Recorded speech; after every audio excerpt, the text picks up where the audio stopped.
Hello, so today is set 12 release day, so we're finally out of PvE, and the first game that I'm going to show, this is going to be a Cassiopeia SYNDRA reroll. I think that's one of the more popular comps I've been seeing, and I want to do right by it. I think last time I did it, I was like, Cassio reroll, but Cassio sucks, itemize Syndra, Syndra's better, blah blah blah.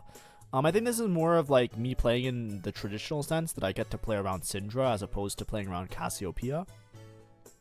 And yeah, we're just going to play around Syndra Cassio in this video, and I think it's going to be a slightly different rendition. So one of the things that makes this comp really well is your opportunity to like high roll into certain situations, right? Like I find that having, even though like I don't know, it's debatable how important Witchcraft Emblem is, but I feel like Witchcraft Emblem is really good, and also something like Too Healthy, right? It's very easy to play a variation of this comp where you're playing a lot of 2 costs instead of playing around some of the other 3 cost units that you would play on the board, right? Stacking extra 2 costs gives a lot of HP to the Nico Swain for your front line if you're playing around that particular front line, because you're playing a lot of these units anyways, right? So here I basically just play around the Charm, which gives me some rerolls. I take Too Healthy because there's a lot of different Too Healthy boards you can play, right? You can play Akali, Kassadin, right? Which we had a video on it yesterday, and there'll probably be another video at one point this week because I've been playing it quite a bit because it's one of the lesser popular reroll lines that's very, very strong. You can also play around Kog'Maw. You can play Tristana. And you can play Syndra. Syndra / Cassiopeia. Right, so in this case, I find 2 Cassiopeias on free rerolls on level 3.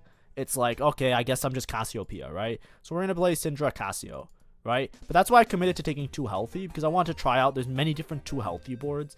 I think the patch itself, like currently like releasing, it's really hard to get a good judge. There's some 4 costs that are very overtuned. Like, what's her name? Karma? If you were playing around Karma and you get like a 2-star Karma, Karma's insanely strong. You can usually go to level 9 and play very flexibly and very strong. Rise is extremely strong. So there's a lot of 4 costs that are really reliable and really good, and you can usually get an easy top 4 playing those units. But in general, I feel like most reroll comps are really strong. There's a lot of different reroll options right now, and that's usually how sets release, right? Right now I'm putting in the board, so I'll mention it over here. I don't want to look at stats just yet, because it's been day 1 of stats, right? You know, if there's ever a time where the stats are unreliable, it's definitely going to be day 1 of the set launching. So we're going to wait a little bit. We'll probably start looking at stats like very like, you know, like sniffing around it tomorrow. But we're not going to like play around it. So this is what I was trying to say before, right? If you're playing Cassiopeia Syndra, you can play around Rumble Nunu, right? Fit in Bastion, fit in as frontline units to fit in Bastion or fit in other thing. This is like one variation of the board, right?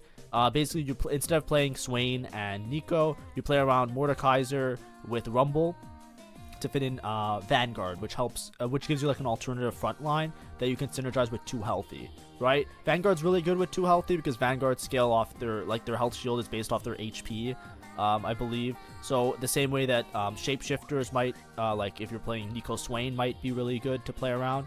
You might end up playing something like that. Here I remove it, right? So that was one idea of the board. The reason I remove it is because I see that there's multiple people playing towards Eldritch, so I won't be able to hit the Mordekaiser 3. So instead what you can do is you can play Shyvana, right? You play Shyvana with Nico. So instead of playing Swain, you drop the Swain. It's a little bit weaker. You can play Galio, Rumble for extra front line, and then you can play around Nico here. And you can play this board, right? You get a lot of 2 healthy value because you're playing a lot of different 2 costs. You have Vanguards that can add to additional front line. Rumble also does anti-heal, so he helps with some of the utility. And you play Shyvana instead of playing the Preservers with the Nico Swain, because you're basically just getting a bunch of extra HP from the 2 healthy, and you reroll that type of variant, right? These are different renditions of the same board. It's just to take advantage of the 2 healthy. Right, there was a Syndra, but I just took the Rod because I'd rather take Rod. I can also play Mordekaiser eventually, right? I can drop one of the 2 healthies and play Mordekaiser instead. But there's different versions of this board is all I'm trying to say, right? You don't have to be tunnel visioned on one particular set. Here I'm trying to find the one that has the least contested front line, right? I'm trying to create the board because it seems like nobody in the lobby is playing Cassiopeia Syndra, so I'm okay on that regard. but I want to make sure that my front line, I can also have the opportunity to 3-star it if possible. Right? That's like the main idea here. Like I said, we're not going to look at the stats right away.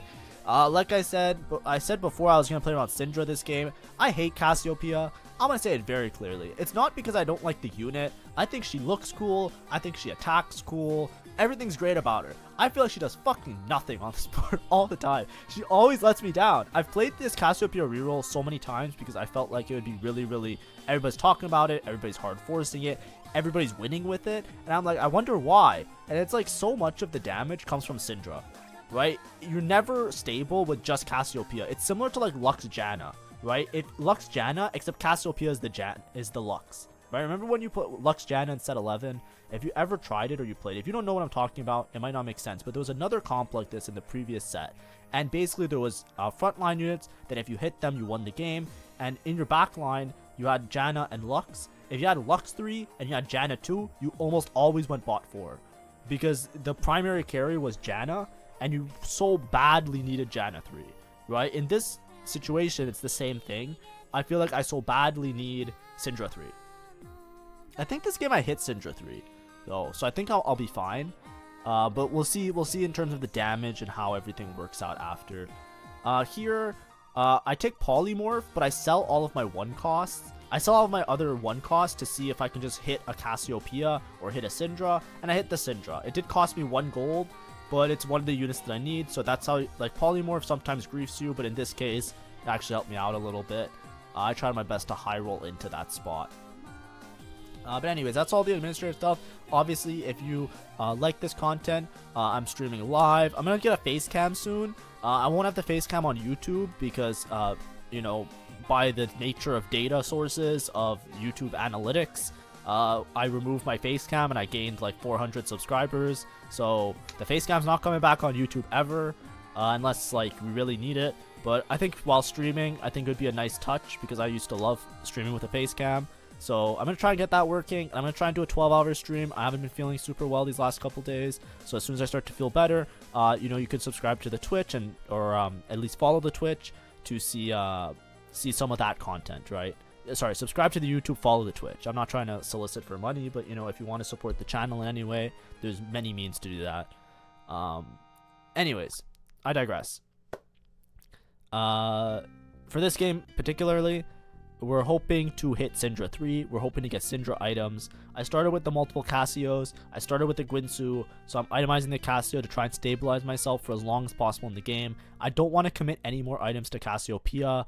So long as I can like itemize my Syndra, I'll be a lot happier. Right? That's just kind of like my vibe. Really lucky. We got dropped a Swain and a Nico. Kind of nuts. Kind of great. We'll take that every day of the week. So I can basically play around these frontline units. Like I said, because it's too healthy, I'll probably play Shyvana instead of Swain. Here I'm trying to debate, like, if I make some frontline items. I just decide, yeah, I'll just commit to frontline items here. Play the Shapeshifters, make myself as strong as possible. Right? That's, like, the main idea that we have going into this. And, like I said before, something that's really important, I put in the Swain just in case I hit Swain 3. You know, who knows how things go. Because Swain 3 is probably better than an extra 2 healthy value if we're being real with each other here. But, like, what we really want to hit eventually is Preservers. Preservers is really strong and really stabilizes this board and makes your front line very tanky. Another thing that also helps a lot is if you have Nico 3 and 4 Witchcraft, I feel like the Nico just becomes really hard to deal with. Because the Nico recovers so much HP. Because 4 Witchcraft makes it so that, like, your closest Witchcraft, I believe, or the lowest health Witchcraft recovers 18% of health, which is kind of nuts, because Nico is going to be a Shapeshifter, so she's going to have a lot of health to work with. So even though, like, 4... but that's like a very high cap thing, because you're not playing 4 Witchcraft until you hit, like, Morgana, right? Because Morgana synergizes with the Preservers and all of that, and then you play with the Witchcraft emblem. Here I take Dragon Claw, I think. I'm really bad at this all the time. So Dragon Spirit is really important, or is really good if you have like a 3-star high HP unit. Right now it does nothing, so I'm kind of hoping that, yeah, I should be able to hit Nico 3 hopefully, and D-Claw is really important. I feel like it's really good. So I take it because I'm thinking like I could farm some extra components because I'm going to need a lot of components. I want to itemize Syndra, I want to itemize Cassiopeia, I want to itemize this, I want to itemize all my 3 stars that I'm anticipating to get, right? So I level in Slight Roll, right? It's 3-2. We're playing a reroll comp, so I just wanted to level Slight Roll, try and get as many of these unit pairs as possible. We roll till around 30 gold, right? You never drop below 30 gold, because when you're 30 gold, it's really easy to make it to 40 gold and then back to 50 gold. By nature of the way interest works, you get 3 gold from here, plus the round gold. You're usually very close to making it to back to a stabilized point. I rolled a little bit deeper, because like, you know, I'm 29 here, so now I really have to win this fight or else I will not gain that interest. I'll have a little bit of a harder time reestablishing the econ, right? But the reason you roll early is because you want to win as many fights as possible on stage 3. You want to preserve your HP while reroll. When you're playing a reroll comp, you want to preserve your HP so that you have the HP to work with in order to have time to hit all your 3 stars, right? You're not using the gold. You can't just like instantly spike and level up, right? You have to slow roll, right? So you really want to have the HP to be able to roll very peacefully in order to find all the copies of your Syndras and Cassiopeias, right? That's why it helps to stabilize early, because you don't need the gold to push levels anyways. Reestablish your econ and then set off, venture into the future later, right? This guy's really scary. The person that's 100 streaking, Spider Queen Elise, I have a video on it. I think it's broken. They didn't change any of the hero augments. I think all the hero augments are playable. I think the 2 weakest hero augments are the Poppy one, which I got to play today during stream, which I felt like it was never like stable. The Poppy hero augment is pretty shit, and the Rumble hero augment, in my experience when I played it, was pretty bad. But obviously that could have been, these are one-off occurrences and you shouldn't take it as like face value. All the other ones are broken. The Nunu one, fucking broken. The Elise one, broken. Just, you know, it's similar to like the previous meta where it was like all rerolls and hero augments in set 11, like early on, or like middle of the pack kind of. So it's not the most fun, I would say, when you see a hero augment, but they don't appear that often because there's so many augments, I find. But I feel like it's like one in every like 3 or 4 games there's a single hero augment. So it's not that bad. Here I just take the spat. This is what I'm talking about, where I'm just gonna play around 4 witchcraft. It's not necessarily the greatest thing. Oh god, I think this game doesn't go particularly well, but hopefully it's okay. I'm starting to remember this game. Witchcraft is weird because everything kind of doesn't do anything, but if you have all the witchcraft units upgraded, it kind of goes nuts sometimes. It's hard to say, right? Like 2 witchcraft is like whatever. It's usually good to just have in because like the curses make increased damage and it's pretty good, right? When you have 4 witchcraft, it's like it feels like it never does anything, but if you have like Morgana and Nico upgraded, then it feels like it does a shit ton because both of them just never die. And the longer your Morgana's alive and the longer your Nico's alive, the more your board is just like super duper stable. And then 6 witchcraft doesn't feel like it does a lot, but if all your units are upgraded, 6 witchcraft basically makes it so you do bonus damage. And if all of your units are upgraded and have good items on them, then your units just like are demons. Like Morgana starts doing a shit ton of damage. Nico all of a sudden just like kills the whole board. Cassio also goes nuts. So there's a lot of good intervals with it, and having the witchcraft +1 is pretty good. That's why I took it, right? Because like, you know, if I can high roll and make it to like a 6 witchcraft board, that's usually you need to be like level 9. That would be really strong. 4 witchcraft might also stabilize my Nico a little bit.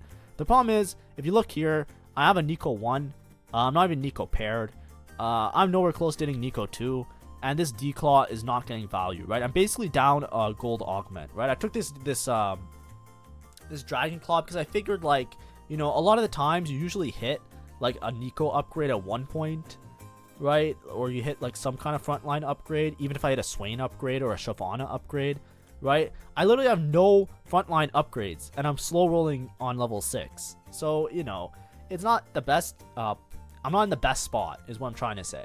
I'm in a pretty shit spot because you want to upgrade these frontline units so they live long enough, as well as have enough HP to get value off this D-Claw so I can farm components, right? So now I'm not farming any components. Every turn, I'm healing like at most like 1,000 HP because this Nico just doesn't have enough HP to recover, nor does she live long enough to actually recover that HP. So it's like you know, I'm kind of down a gold augment this game, which is a little bit unfortunate. I'm still winning fights. I'm not super rich. It's not what I'm saying is, like, I went from this comp, which is like sometimes a very firstable comp, especially if you're uncontested, to probably not getting first, right? That's what I mean to say, right? I could have probably, if I hit a Nico upgrade and I was farming components with this declaw to actually get value off my gold augment, then this would be like, I'd probably go first, right? But you'll see how it goes, right? I'm pretty sure I still place really high. I have so many Cassiopeias. I hate being in this spot. I know I was saying this spot's not good. I think, me personally, I hate this. This is like a testament to going 5th. I've gone 5th so many times like this, where I hit Cassiopeia 3. I have very few Syndras. I have to push levels because I can't just roll for just Syndra, because that's just really inefficient. And then I just run into this awkward situation of, oh, great. I don't have the main damage dealer on board yet, and then the Cassiopeia doesn't keep up, and I'm like, oh no. But yeah, I'm just double checking to see if I should consider a different emblem, but it's probably just gonna be a witchcraft emblem, right?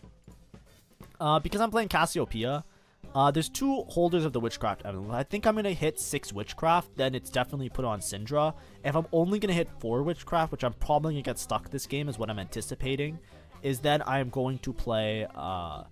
Then I'm just gonna put the witchcraft emblem on a frontline unit, right? That's like the idea. So now the witchcraft, I'm only probably gonna put it in next level. That's gonna be like my level 7. Instead of putting in preserver, I can fit in preserver, but on level 7, instead of capping out my board around like additional preservers, or a lot of times you play Milio, you just play an extra witchcraft dude.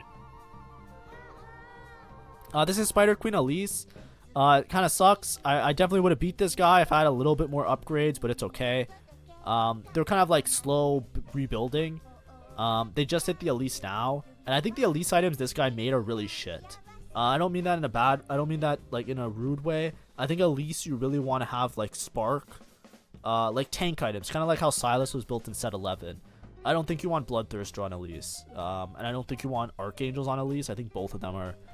Maybe I'm wrong. Obviously, maybe that's BIS. It's hard to say without the stats being in fully, but it doesn't make sense to me, like, to put those items on her. I feel like she just doesn't do as much work, so, if that makes sense. Here I just make Hodge, because I need to make something. I was waiting till Augment to see. Hodge is pretty good because with the this is like the new like Jeweled Lotus, where it just gives you increasing crit chance. It's very broken. It's very strong. One of the best prismatics, I believe. So I make Hodge because it's a glove item, so it gives Cassiopeia a little bit of starting crit chance. And I'm hoping that I just primary Cassiopeia do damage. I put the Witchcraft emblem on the Rumble here because, like I said before, if I don't think I'm going to hit 6 Witchcraft, then I don't want to put the item on Syndra. I want to put it on the Rumble. We're in an okay-ish spot. It's not the greatest spot, but it's not the worst spot, right? It's a spot that I don't particularly like because I hate being this far ahead on Cassiopeias without having as many Syndras. I would prefer it to be the opposite.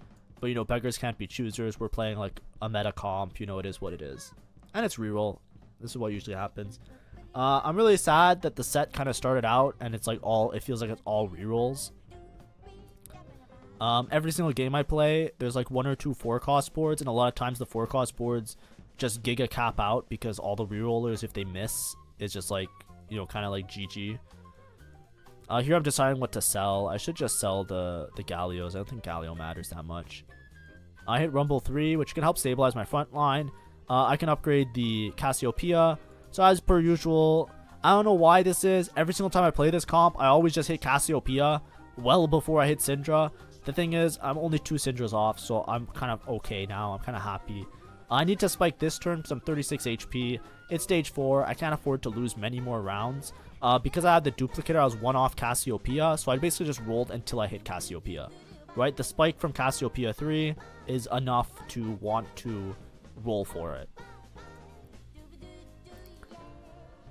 Obviously, it's still early in the set. A lot of the boards aren't optimized, so, you know, the same way I would talk about PvE, make sure to take some of these games and some of the things that I'm saying with a little bit of a grain of salt, because, you know, obviously we can learn more. Even in the next day or so, we can learn a lot and greatly improve our skill sets as we're playing.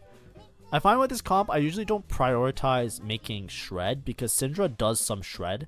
already. She has built-in shred, similar to like a Loon. But I think you do need shred eventually. It's just like not necessity off rip, if that makes sense. Here I just take any item that I can make a Syndra item with. I have the jeweled Lotus or jeweled Gauntlet thing. I don't know what this is called. I don't know what the augment's actually called. But because I have prismatic increasing crit chance, I'm kind of down to just make a guard breaker. That's why I take the glove. I finally farm a component off of the Dragon Claw augment that I had. Remember that thing? I'm still Nico 1, by the way. I'm rolling like crazy. I hit Syndra 3 and Rumble 3 before I found 2 copies of Nico. There is a guy, the shapeshifter guy, holding a bunch of Nikos, but he's not holding that many, right? He's rolling for Elise, right? Like, am I crazy? Like, maybe I missed it, but I still haven't found Nico 2. And I took this D-Claw augment, and I can't get it off of her. Because I can put on Rumble, like, I can sell the Nico and put on Rumble. But, like, now I have a Witchcraft +1. It's like, I don't know. It's probably, like, sell Nico. It's probably just give up on Nico and put the D-Claw on the Rumble. But, I don't know. We'll see. If we look at the damage report, so let's put on damage here. So this is a Syndra with 1 item, and as you can see, 1 item, and she's almost doing as much damage as Cassiopeia. Cassiopeia 2 items, Syndra 1 item, right?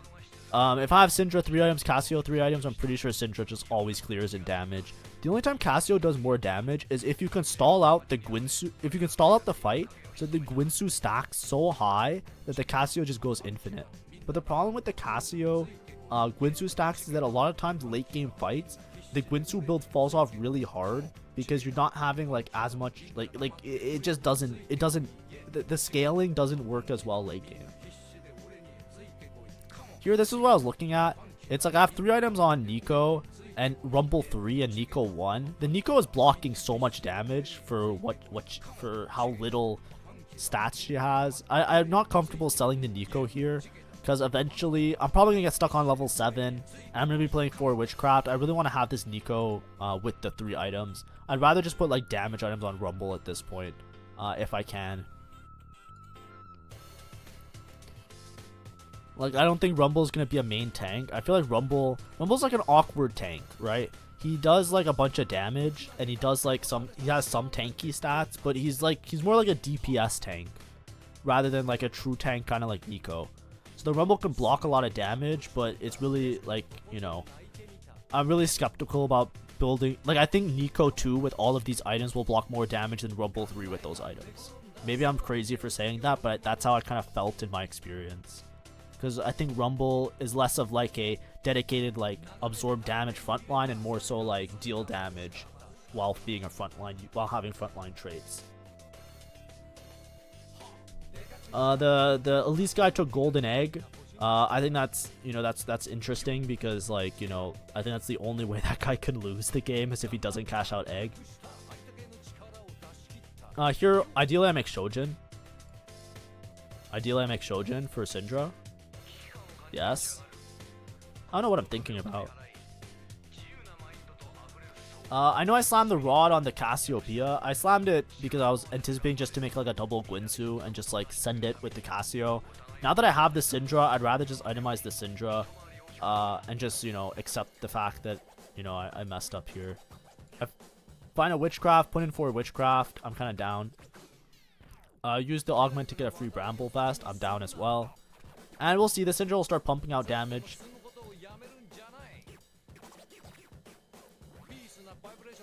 Right, Cassio is going to slowly ramp up, right? She's going to ramp up and start to match the Syndra, but at least for like much of the fight, especially early in the fight, the Syndra is going to way out DPS the Cassiopeia with 2 items now.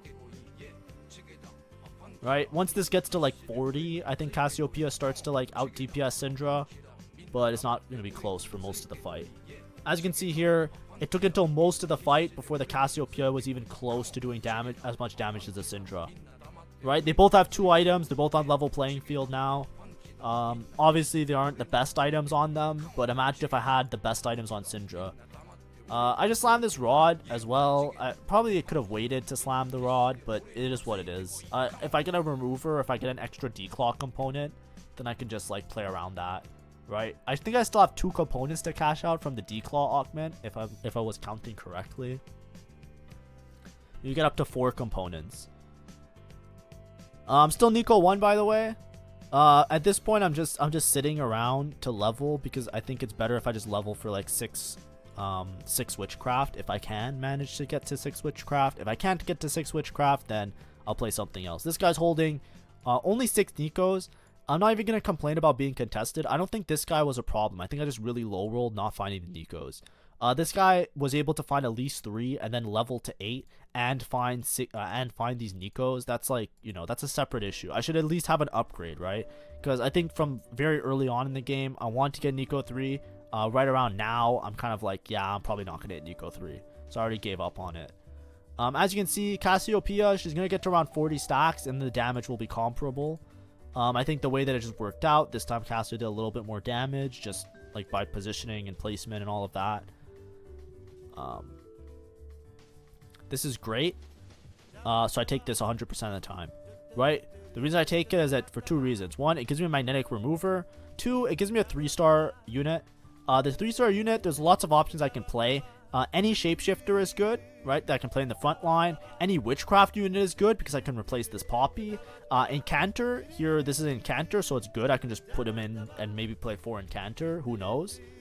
But also, it's only 6 gold, so it's net positive. Because if you sell this, I think you get more than 6 gold, right? If I'm not mistaken.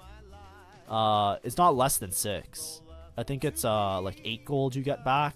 I don't remember. Actually, maybe it is just 6. It might be net positive. This might sell for 6. I forget what it sells for. But even if it sells for less than 6, it's not that bad. The main thing that it gives me is a free magnetic remover that's permanent. So now I can just use this magnetic remover whenever. It also fixes the problem that I slammed this rod. I feel like slamming components and slamming items, this set, because there's so many charms that give you a remover or a reforger, I think it's really easy to like find one of those and get the remover. Like, you can't bank on it, but I don't think you get as hard punished if you commit to something. Here I'm looking for SYNDRA item. I don't really like Archangels because it fits a bit of the motif of like having like a little bit of a stalling front line / back line. You know, at this point I probably should have just sold the Nico and put the items on Rumble. I'm really not hitting this Nico 2 anytime soon. It's such a huge spike if I hit the Nico 2 as well. But it's fine. I'd rather have more damage related items on Rumble rather than these frontline items, but maybe that's just me. I think it's a little bit of stubbornness that might have benefited me a little bit better if I put these items on Rumble earlier. But I'm winning every fight, so I don't feel like I need to change anything. Right, if I was losing a fight, I would definitely make the swap. But because I feel stable in terms of damage and damage output, I feel like this is fine.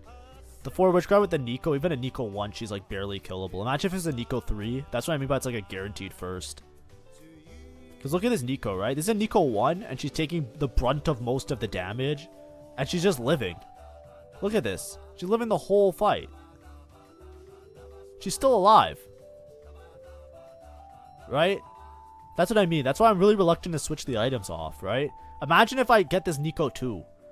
If I get this Nico 2, the game's over. If I get Nico 3, the game's giga over. But, you know, it is what it is. I don't think I'm ever hitting Nico 3. I could level to 8, level to 9, right? If I level, I can put in this guy with extra Incantor. I can play a couple other. I can play maybe 4 Incantor. I don't think 4 Incantor is necessary. I think the bigger spikes are putting in Preserver, right? Preserver is really important. And also, 6 Witchcraft is probably a good idea as well, right? Because you can fit in Preserver and the Witchcraft if you make it to level 9, because Morgana is a Witchcraft Preserver, so it fits really nicely. Here I just level to 8. I just play this guy, or I just put this guy in. I'm a little bit scared about some of these matchups, so I just want to make sure that I have the best chance of winning this fight, because I want to keep my win streak, right? Keeping your win streak into neutrals is really good. So, you know, and it's also free, right? It didn't cost me any gold. I don't know if I beat this guy. He seems really strong with the Karma. We'll see what happens. Nico's tanking. Hopefully we can win. Ooh, this is going to be close. Oh, this is close. Nice. As you can see, Syndra, Gig out, damaging the Cassiopeia. Obviously, Cassiopeia now only has 2 items, right? Keep that in mind. Cassiopeia is only using 2 items, so the damage disparity is going to be greater because Syndra has 3 items, right? We're not going to make fake accusations here. But I just want to always point this out because I think it's really important, right? I played a game today where somebody re-rolled Cassiopeia, even though Cassiopeia Syndra was contested, and they had a Cassiopeia 3. They went 8th, and the person with the Syndra 3 went 1st, right? There's a lot of games like that where you might, like, especially when you're playing reroll, a lot of times you're like, oh, I'll just play around X unit, I'll just play around Y unit. This comp really needs to be, you really need to be uncontested playing this comp, because you need to hit like these 3, you need to hit frontline, at least some kind of 3-star frontline. As you can see here, I'm really suffering because I don't have the Nico 3. But you really need to have, how do I phrase it? You really need to have like these stabilization points. Also, there's a Morgana here. I need to play this Morgana. Please buy the Morgana. And now I can play Preserver, right? I can level for Preserver, because I'm pretty close to leveling. And then if I can manage to fit in the 6 Witchcraft, I can always do that later. This is the Elise guy. This sucks. He's like 1 HP, and he was able to cash out Egg. I feel like if one person in the lobby was a little bit stronger, this guy would have gone last place, right? He had the Egg was so risky. He literally cashed out perfectly. Like, maybe this guy might be the greatest player in the game, because if he did not cash out Egg, I'm pretty sure I beat him, and I would have gotten first. I think everybody else is weaker than me. I don't think anybody's beating this guy. Now that he cashed out Egg, basically has like double radiant item on a smolder while having like a giga front line of like 6 shapeshifter. So by the time you chew through the front line, the smolder probably already kills the entire board. So you know, it is what it is. Here I can level for 6 Witchcraft. Like I said, you know, before, the 6 Witchcraft would have probably been great if I knew that I was gonna a Witchcraft emblem on Syndra, because of the bonus damage is usually pretty good. It's probably better than having a guard breaker on her. But it's fine. I'm gonna play 6 Witchcraft. I should have held on to the Preservers though. Finally, at stage 6-2, we did it. We got Nico 2. Okay, I know that was very poorly played by me. I wasn't really dialed in this game. I think at multiple times while I was playing the game, I forgot that I didn't even have Nico 2. Obviously, looking in hindsight, it's really funny. But because I was winning so many fights, I wasn't even considering the fact that it was a Nico 1. But it's just so hilarious. It took me until 6-2 to find the other Nico. Obviously, I didn't roll that much on the previous stages because I was pushing levels. But it's just, Jesus Christ. If I had a Nico 3, I think I win the game for sure. But because I don't have Nico 3, it's a little bit hard. 6 Witchcraft. I don't know if 6 Witchcraft is better than Preserver. I think you should, like, usually you don't have some of these extra units, right? Because I have so much wasted space because of 2 healthy. I have these, what's it called? These 2 units, right? A lot of times, if you hit this with a spat and your max cap, a lot of times you can replace these units with Preservers. So you will have, like, Rakan and, Bard, for example. And you'll be in a lot more of a, like, how would I phrase it? A lot more commanding spot. But yeah, I don't think I beat this guy ever. It's already hard enough to deal with Elise. It's hard enough to deal with Elise with, like, everybody upgraded as well. He has double radiant item Smolder, level 9, Fawn. Like, he's so far ahead of me. And I just hit Nico 2, right? I'm just gonna get railed. The Syndra's still doing way too much damage. I just die here. It's a second, right? A bit anticlimactic, yes. But it just goes to show you how strong this comp is and how you can stabilize it. Obviously, this was a very convincing second. And all I have is Cassio with 2 items, right? Because the Syndra does more damage, so we prio 3 items on Syndra. I didn't have Nico the whole game. This was 2 healthy variation, so I gained a lot of HP and stability from the 2 healthy augment, right? Obviously. But this isn't even optimized, right? The more optimized version is you fit in Preservers, right? You fit in Preservers, Swain 3, Nico 3. Like, if I have all of this, it's a guaranteed first, right? It's just such a strong reroll comp. You can see that I'm missing so many units. It's not even played that well, and it's still absolutely destroying the whole lobby. The only person that was able to beat me is a golden egg cash out hero augment Elise. Everybody else didn't stand a chance. This comp is overtuned. It's very strong. I wouldn't hard force it because, like I said, You know, if boards are a little bit more optimized, there's a couple of these boards that are a little bit suspect, right? Like this guy going Eldritch reroll when there's already like an Eldritch Elise player. This guy doesn't look like he's the strongest either. Not to pick on people, I'm just trying to point out that obviously, you know, in a more competitive lobby, this board will probably go like 4th at best. But that it just goes to show you how strong this comp is and ways you can play it. I really wanted to play a comp where I had the Syndra instead of the Cassiopeia, just to show a difference of it because of the other video I posted. So this one kind of serves to supplement that one that was from PvE. Thank you everybody for watching. Hopefully this was enjoyable, and yeah, I'll see you guys around.